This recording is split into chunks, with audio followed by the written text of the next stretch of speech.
Hi Libra, this is Jeff. Welcome po sa ating channel. Gamitin ang reading na ito bilang gabayan lamang. Kung naka-resonate kayo, comment down. Kung hindi kayo naka-resonate, ibigay niyo po sa iba kasi general reading po ito. This is for you, Libra.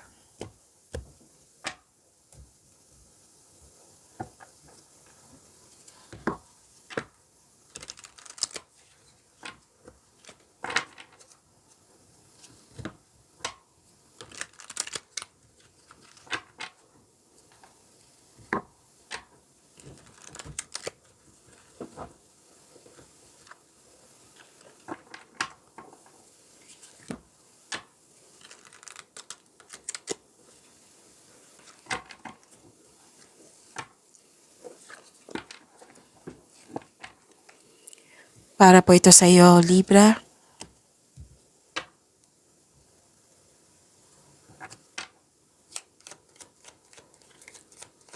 Maraming salamat po sa inyong patuloy na suporta at maraming salamat din po sa mga hindi nag-skip ng ads. Sa mga hindi pa nag-subscribe, subscribe na po kayo at click bell notification para malaman nyo na may bago tayong video. Para sa mga gusto magpa-reading, comment po kayo ng personal reading. Again, comment kayo ng personal reading and check my reply sa comment section.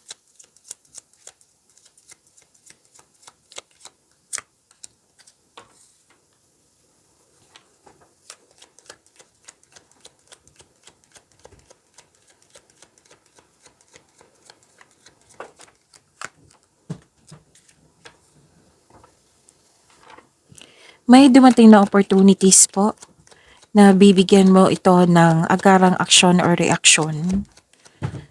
Pwedeng may lakad kayo ngayon or kayo ay bisita ngayon or nakatanggap kayo ng bisita ngayon. Oo.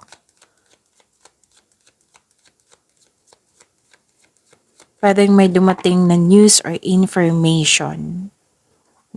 Nabibigyan mo siya ng aksyon. Okay. Mag-ingat kayo sa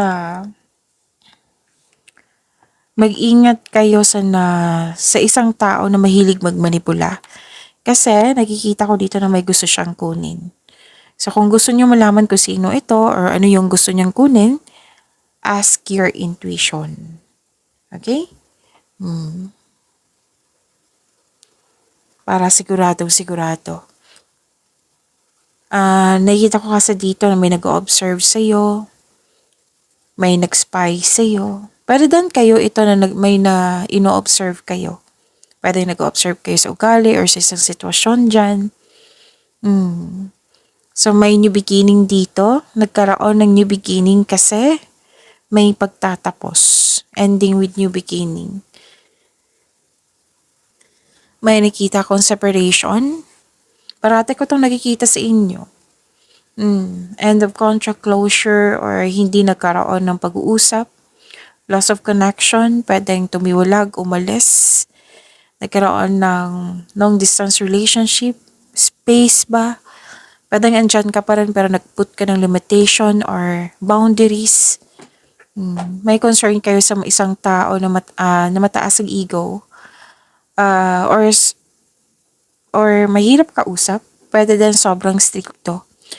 May sitwasyon dito na nahihirapan ka, nabibigatan ka, pero tinulungan mo yung sarili mo to move forward para magkaroon ng letting go at nagkaroon ng transformation. So ito na yung ending with new beginning.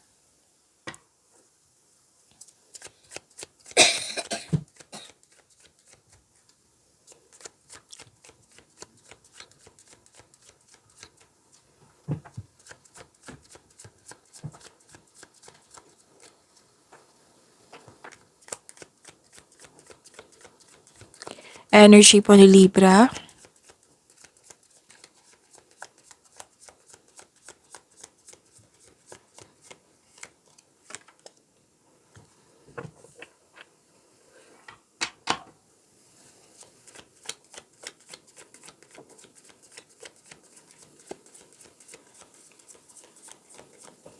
Kung may narinig kayo or may nakita kayong repeating message, meaning to say niyan, pinupush ng cards niyo po. Like for example, nanood kayo sa isang video natin, Libra, tapos ngayon may napansin kayo na repeating message dito sa video reading natin. Yan po yung pinupush ng course niyo po. Na kailangan yung bigyan ng atensyon, solusyon at aksyon kung maaari po. So ano yung energy ni Libra? So pasensya na po, kailangan ko mag-burp. Okay. May mahalagang pagpasya. Naging honest kayo sa inyong sarili.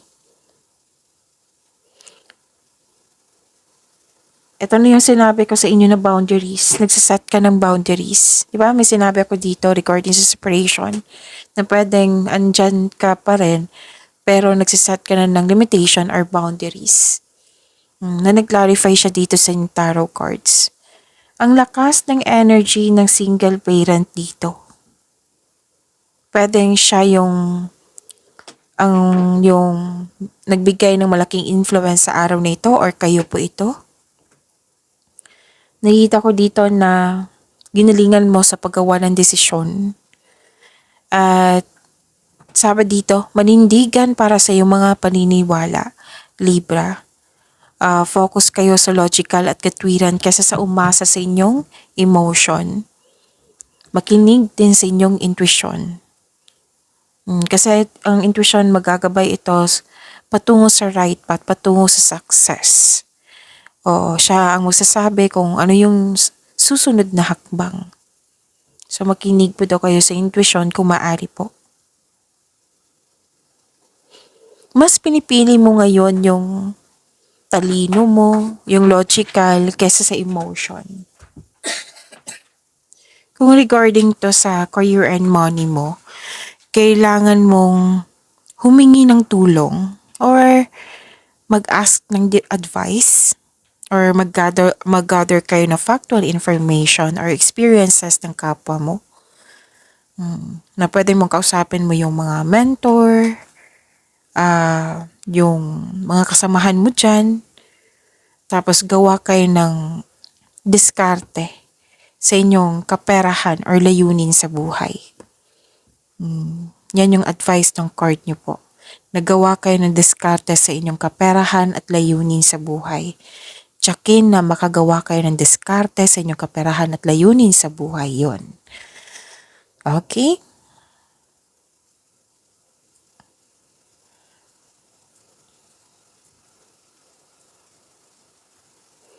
Nakita ko dito na nagkaroon po ng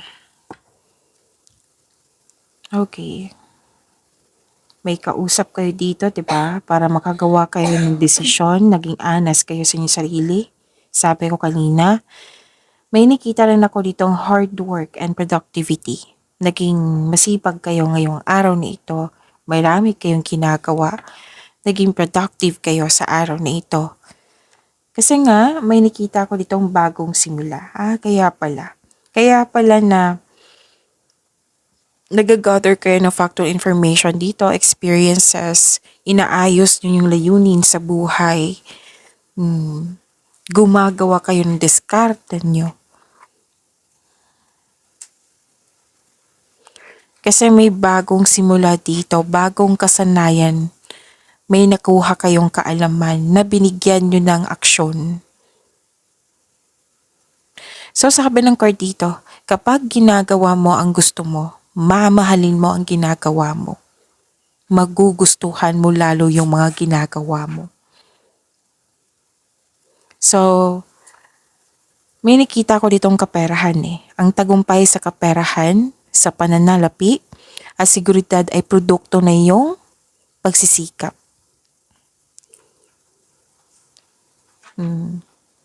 Nakita ko dito naging maayos yung decision mo. Tapos, ang taas ng iyong tagumpay ay nasa iyo. So, keep up the great work. Okay.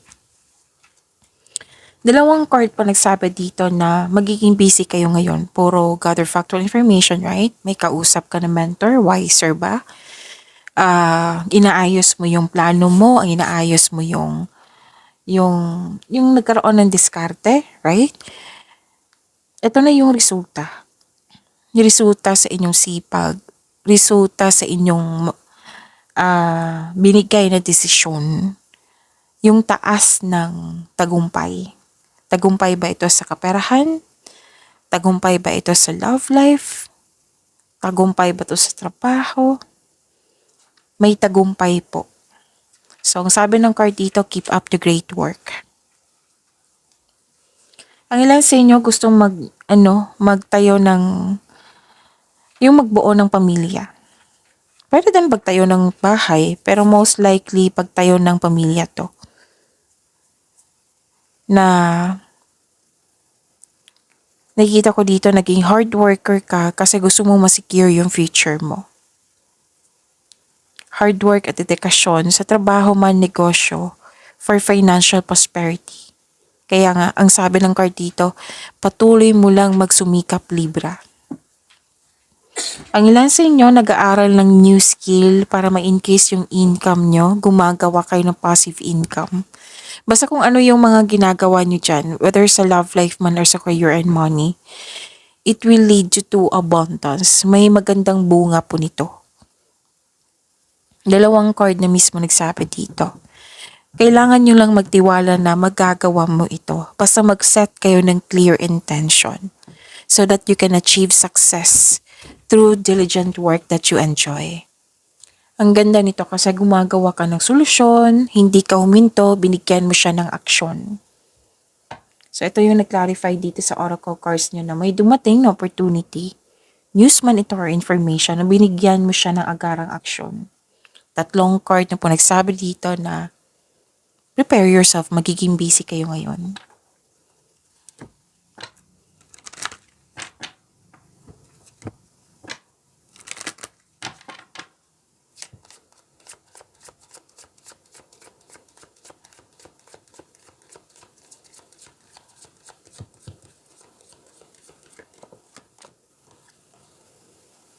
Oh, okay. This is an action also. Confrontation. Pick your battles wisely.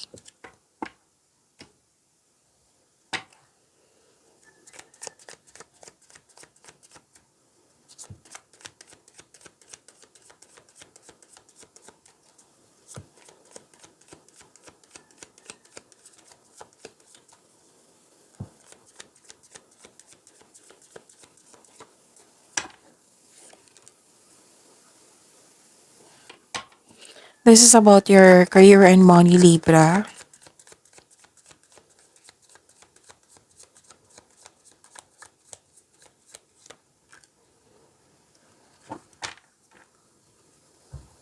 Challenge na challenge kayo ngayon, Libra.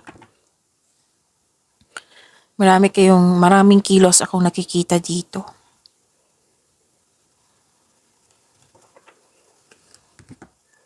Overwhelm, burdens. Pero huwag kayong mag-alala kasi this is completion of cycle.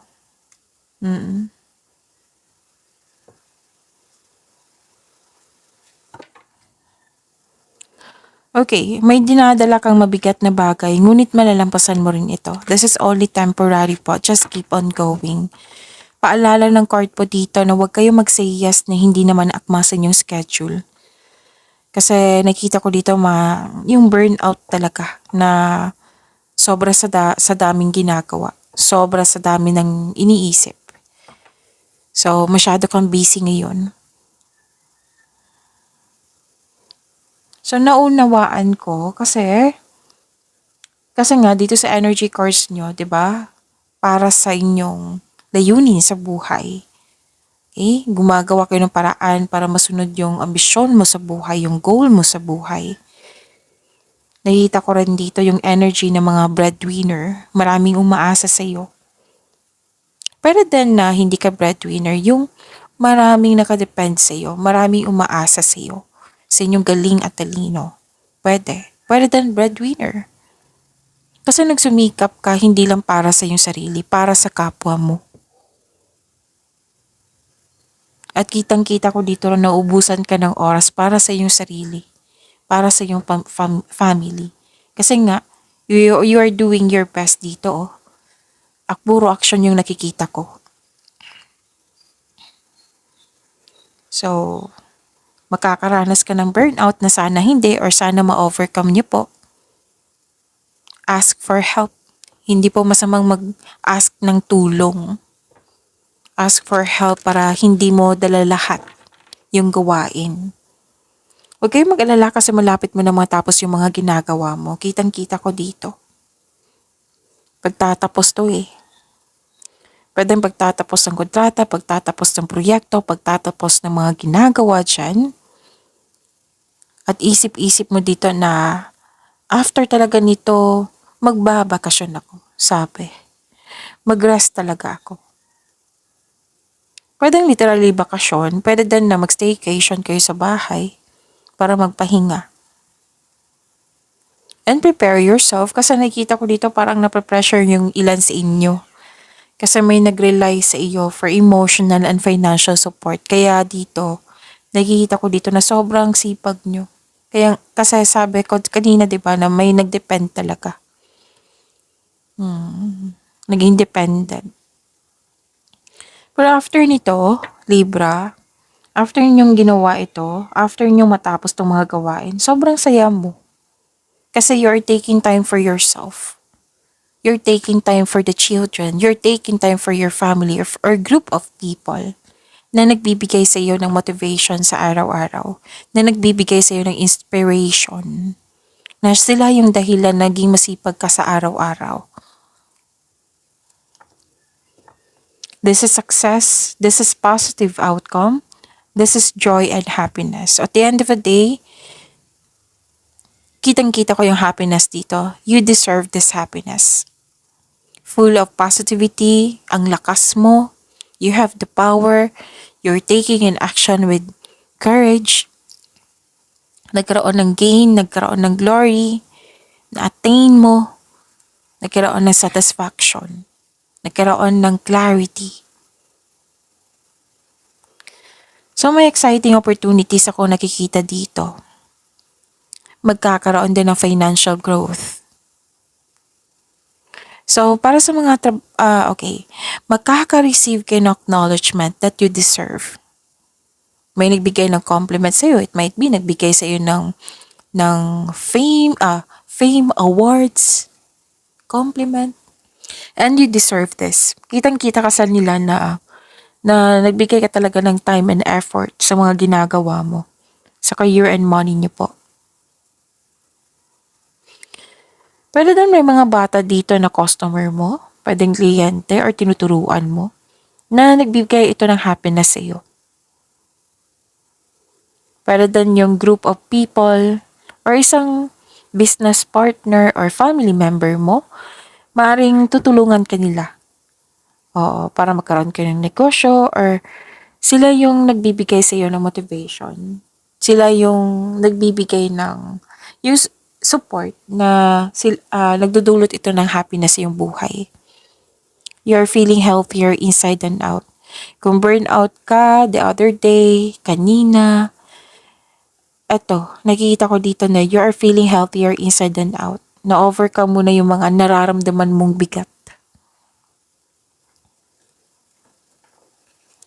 So, may success sa achievement na parating. This is the happiest card. May parating na blessings na it will lead you to happiness. So, ito ay magandang kalusugan, kaligayahan at kaya-ayang pakiramdam. So, ito yung sinabi ko kanina sa inyo na, di ba? Ang ilan sa inyo na pagkatapos talaga nito, mag-staycation ako sa bahay or magbabakasyon ako. Most of you, nag-staycation talaga sa bahay. Pwedeng may mga bisita kayong mga bata. So, sabi ng card dito, enjoy your success.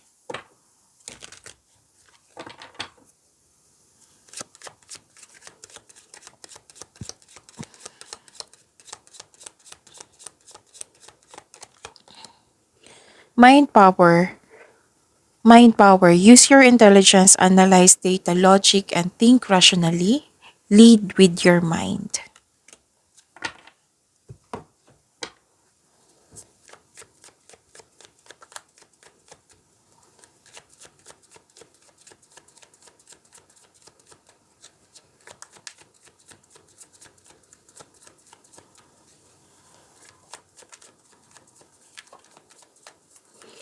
Love life, self-love, partnership, and romance in Libra.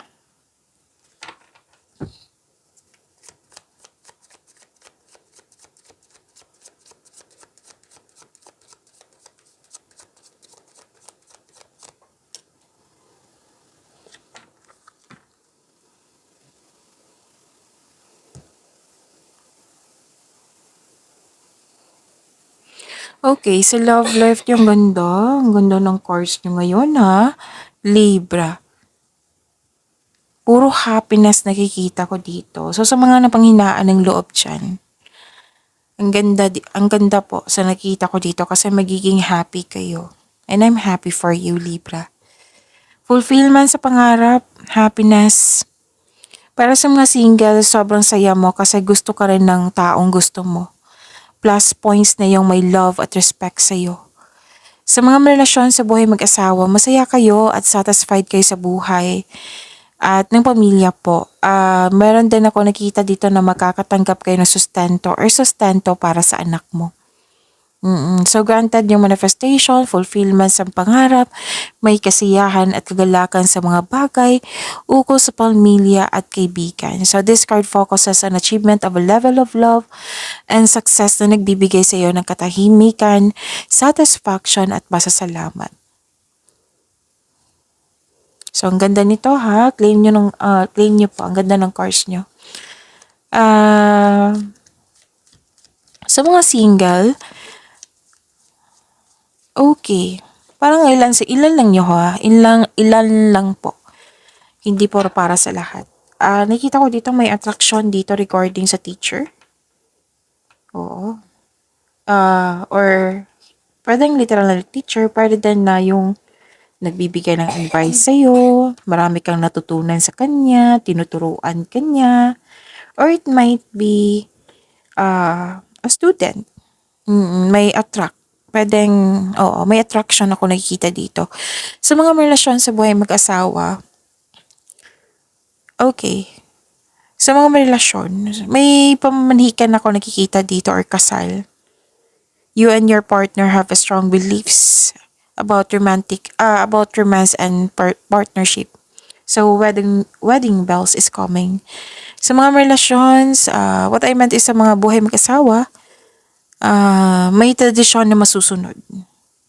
Kahit anong tradisyon, basta tradisyon ng Pinoy na masusunod po sa araw na ito.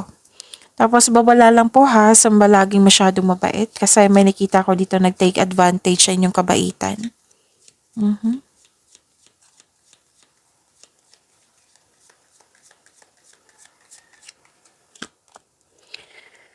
Criticizing one another will only lead to further unhappiness. Love and accept each other as you are and your relationship will magically transform. So stop criticizing on one another.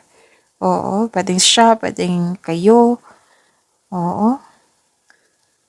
Kasi it will lead you to na hindi kayo magiging happy. Kailangan ng acceptance dito at pagmamahal para magkaroon ng transformation. Okay, so pag-imanin niyo po yung blessings na binigay sa inyo, Libra.